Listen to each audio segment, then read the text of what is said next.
The Arizona Cardinals have made a number of moves that could very well vault them right into the playoff picture. Let's get this thing rolling. Perfect.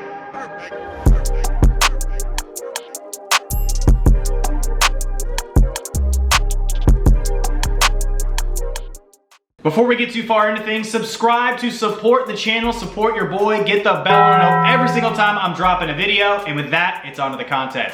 So the Arizona Cardinals offseason has been spearheaded by head coach Cliff Kingsbury and GM Steve Keim. The Arizona Cardinals have made a number of moves that I really like, starting just after the Super Bowl ended, that are going to put them into a very good position, give them a very bright future for at least the next few seasons as they try to build around their franchise cornerstone, the franchise quarterback Kyler Murray, and the rest of the NFC, most notably the rest of the NFC West, need to be on notice. The Seattle Seahawks, San Francisco 49ers, and Los Angeles Rams should be quaking in their boots looking at the number of moves the Arizona Cardinals made and have the potential to make as we head into draft season. Look, I really like the direction the Arizona Cardinals are heading into. I want to break down a number of the additions that they have made this offseason, starting off with J.J. Watt.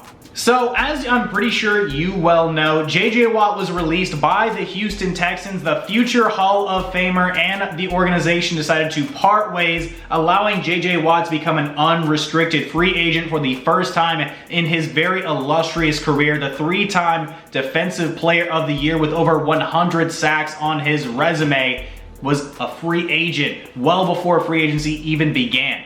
And just weeks after the Super Bowl, the media, fans, and myself were all just clinging on every word. Where was J.J. Watt going to sign? What direction was he going to try to go in career-wise? What seemed like the best landing spot? We were fixating over every single tweet, every little rumor. J.J. Watt putting out some troll tweets. The mitochondria is the powerhouse of the cell. What could this mean? Could he be going to Green Bay Packers? Could he be going to the Cleveland Browns? Could he be going to the Buffalo Bills? What made the most sense for J.J. Watt? And then eventually, we got our answer. We heard it from the man himself, J.J. Watt. Source was J.J. Watt announced he was going to go to the Arizona Cardinals. In the lab, taking the picture, doing the bench press. J.J. Watt stays hitting the weights, trying to get big like him, you know, just got to get them gains, bro. But look, back to the content. J.J. Watt made a huge announcement, a 2-year, $30+ million deal with over $20 million guaranteed to go to the Arizona Cardinals to team up with the Defensive Player of the Year nominee for years now, Chandler Jones, to add to an already incredible pass rush that had 48 sacks during the 2020 season, even without Chandler Jones. The biggest loss for that defense going to absolutely be Hassan Reddick signing elsewhere. But look, getting J.J. Watt along that defensive line on the opposite side of Chandler Jones is going to be a nasty front 3-4 defense. Chandler Jones, of course, is the outside linebacker, the will linebacker, if you will, can also stand up and play a little bit into coverage. But look, Chandler Jones makes his money getting after quarterbacks, and J.J. Watt knows all too well what it takes to get after quarterbacks. The combined duo have 198 sacks on their combined careers, and both are very well going to be in the NFL Hall of Fame. I think the Cardinals made a tremendous move getting J.J. Watt. Guys like Russell Wilson, Raheem Mostert, Jimmy Garoppolo, George Kittle, DK Metcalf.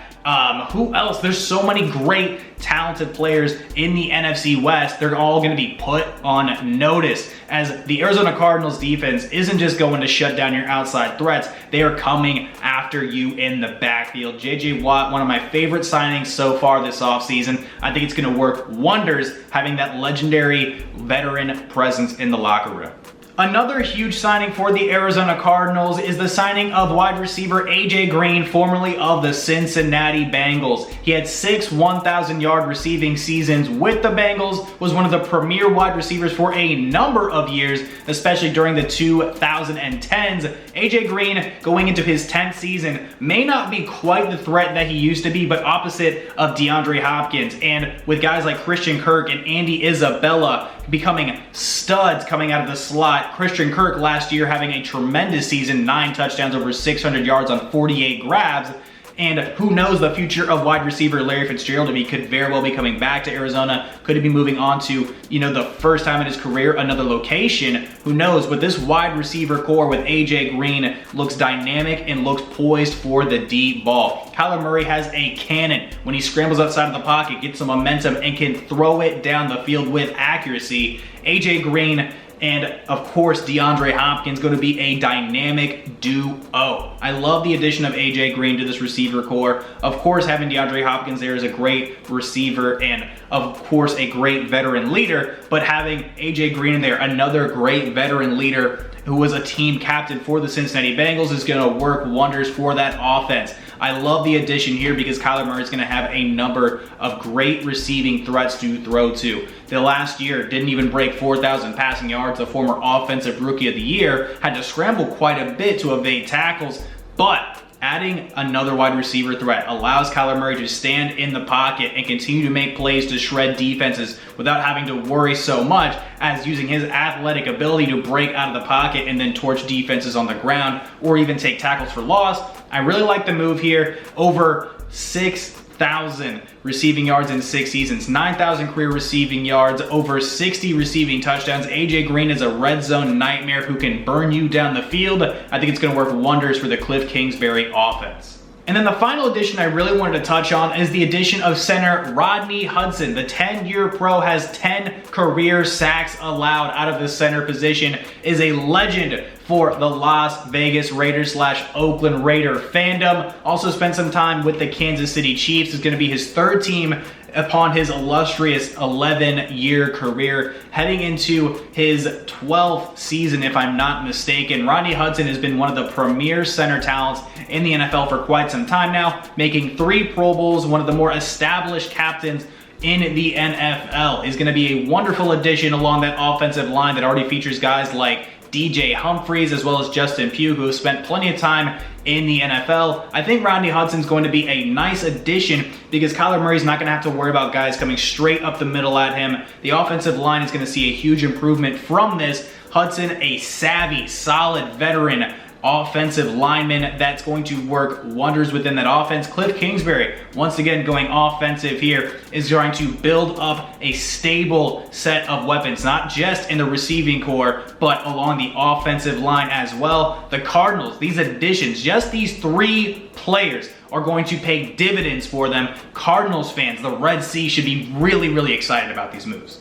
And looking ahead to the schedule, looking at the teams this Arizona Cardinals team is going to be facing, even outside of the NFC West, is going to be where their toughest competition is. Outside of the division, the biggest name team they're going to be playing this upcoming season are the Green Bay Packers at home. So look, the Arizona Cardinals have a great opportunity here to win 10 or more games, could very well be in contention for the NFC West if things go well. Obviously, players got to stay healthy. Players got to execute. Game plans need to be ready and prepared. But as it sits right now, as it sits in March before the NFL draft, I think the Arizona Cardinals have the potential to win over 10 games. And we haven't even touched on the NFL draft itself yet. But looking ahead to the NFL draft for these Arizona Cardinals, their first round pick is going to be at pick 16, and there's a number of avenues I think they could very well go with it. I think they could very well go cornerback to replace the departed Patrick Peterson, who left for greener pastures in Minnesota. I think they could very well go corner. I think it could very well go running back as well in the first round. Heck, they could maybe even trade back, acquire a few more picks, and still get a very, very, very solid running back. Of course, you got guys like Travis Etienne and Najee Harris out of Alabama. Etienne was a dominant ACC running back for Clemson. So I think they have a nice couple of picks they can make, especially with the departure of Kenyon Drake to go to the Las Vegas Raiders. I think they're just going to need more of an established, more versatile guy, right? The guy they can point to and say, this is going to be our running back one opposite of Edmonds. I think they have a nice duo there if they can get Najee Harris, if they can get a guy like Travis Etienne, but we're not ruling out defensive either. Defensively, at pick 16, I think they have a good opportunity to go get a guy like J.C. Horn out of South Carolina. The 6'1" press cover corner is going to be another guy to keep your eye on heading into this NFL draft. Of course, a number of pro day reports are coming out as we speak. A lot of guys like Kyle Pitts running a 4.46, if he could fall even further into their lap, if that's even possible, I could see them going tight end alongside of a guy like Max Williams. The Arizona Cardinals, what they could do with that pick, who really knows? But I think, again, the three options they go with are cornerback, running back, or even possibly trading up maybe to go get a guy like Kyle Pitts, taking a tight end. The Arizona Cardinals, with an addition at any one of these position groups, is just going to add to their potential, is going to add to the possibility of them getting 10 wins. So just to wrap this thing up, the Arizona Cardinals have so much potential. It's just rising higher and higher and higher to the moon with these additions, with these picks, with this potential here. Because Kyler Murray is just entering his third NFL season with Cliff Kingsbury, with Steve Keim leading the way at the GM spot. I think they have a very good culture there in Arizona. They have a number of great players along both sides of the football. I've already mentioned DeAndre Hopkins a number of times. Christian Kirk has emerged very nicely. And on the defensive side of the football, we haven't even mentioned the hard-hitting playmaker out of the secondary. Budda Baker is another great player along that roster. Again, the Arizona Cardinals are one of those teams that you just can't seem to take your eyes off of. They're going to get better and better year over year. And of course, again, it just comes down to being healthy, you know, knocking on wood here. But I have a good feeling about this Arizona Cardinals team this year. But with that being said, thank you so much for watching the video. Look, I'm in a new place here, got the PC set up, got a couple of dual screen action going, and of course, I just appreciate you sticking around, watching all the way to the end. Like, comment, share, subscribe, and of course, get the bell on to know every single time I'm dropping a video. My name is Tristan Blake Rines, and I'm gonna catch you guys in the next one. Adios.